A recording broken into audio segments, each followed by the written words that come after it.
ভোরের সূর্য পূবাকাশে উদিত হতে না হতেই জেলেরা জীবিকার টানে ছুটে আসেন পদ্মা নদীর বুকে। ঠিক তেমনই একজন হাস্যোজ্জ্বল জেলে মোহাম্মদ আক্কাস দেওয়ান, যিনি ভোরের মিষ্টি আলোতে জীবিকার অন্বেষণে ছুটতে থাকেন অবিরাম। মোহাম্মদ আক্কাস দেওয়ান পদ্মা নদী থেকে মাছ ধরেন মূলত বাঁশের দুয়ারি দিয়ে।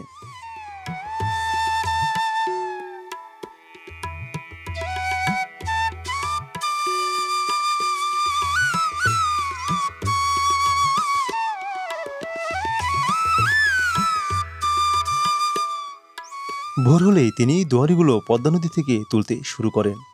মাছ রেখে দুয়ারিগুলো কিছুটা পরিষ্কার করে তাতে তাদের নিজস্ব তৈরি বিশেষ ধরনের খাবার দিয়ে আবার পানিতে পেতে রাখেন, একইভাবে পরের দিন তুলতে।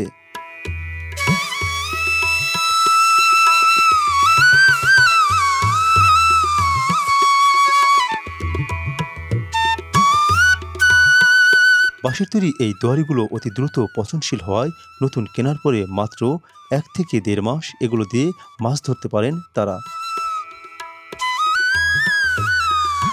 এই দুয়ারিগুলো তারা মূলত বিভিন্ন স্থানীয় গ্রামীণ হাটবাজার থেকে সংগ্রহ করে থাকেন।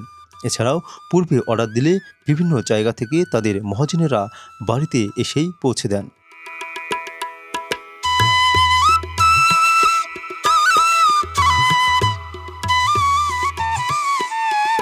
বাঁশের তৈরি এই দুয়ারিগুলোর দাম সময় ও স্থানভেদে কিছুটা কম বেশি হয়।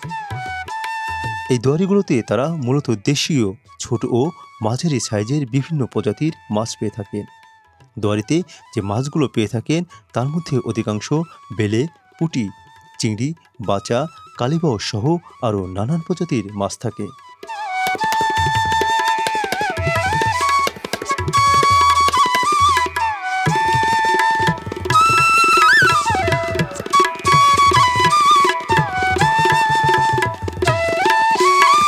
দুয়ারিগুলো মূলত একটি লম্বা রশির সাথে কিছুটা দূরত্ব রেখে সারিবদ্ধভাবে বেঁধে জলের মাঝে পাতা হয়।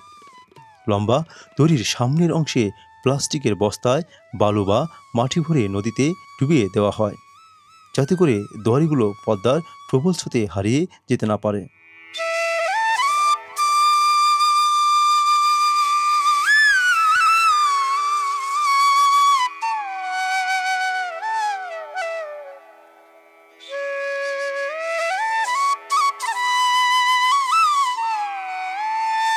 এক একটা লম্বা দড়ির সাথে 20 থেকে 30টা করে দুয়ারি বেঁধে দেওয়া হয়।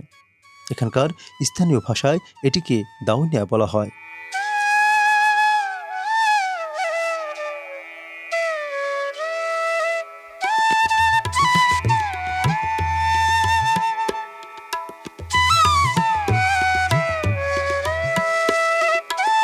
জলের মাঝে তুলে থাকা এই দাউনাগুলো যাতে সহজেই উপর থেকে শনাক্ত করা যায়, সেজন্য লম্বা রশির উপরের কিছুটা পরপর প্লাস্টিকের বোতল বেঁধে দেওয়া হয়।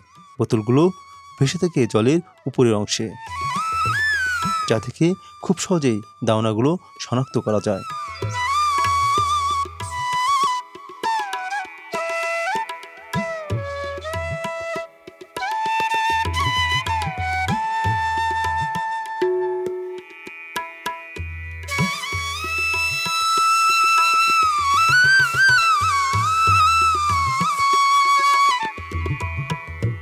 এত কঠোর পদ্ধতি ব্যবহার করার পরেও অনেক সময় দড়ি ছিঁড়ে হারিয়ে যায় দুয়ারিগুলো।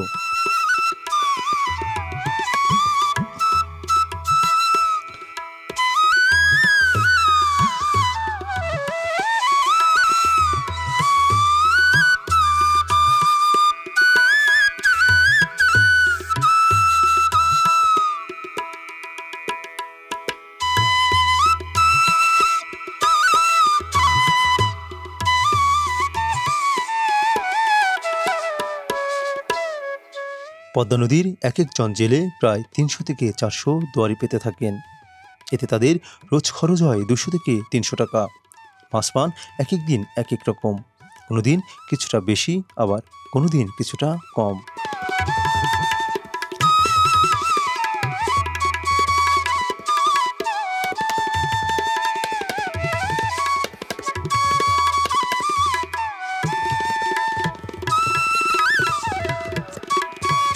পালাক্রমে সবগুলো দুয়ারি তোলা শেষ হলে নৌকা ঘাটে এনে বেঁধে মাছগুলো নৌকা থেকে তুলে নির্দিষ্ট জালে তৈরি ব্যাগে রাখেন। এই জালে তৈরি ব্যাগকে এখানে স্থানীয় ভাষায় গাইজা বলে থাকেন। মাছ তোলা শেষ হলে জেলে ভাই চলতে থাকেন বাজারের দিকে।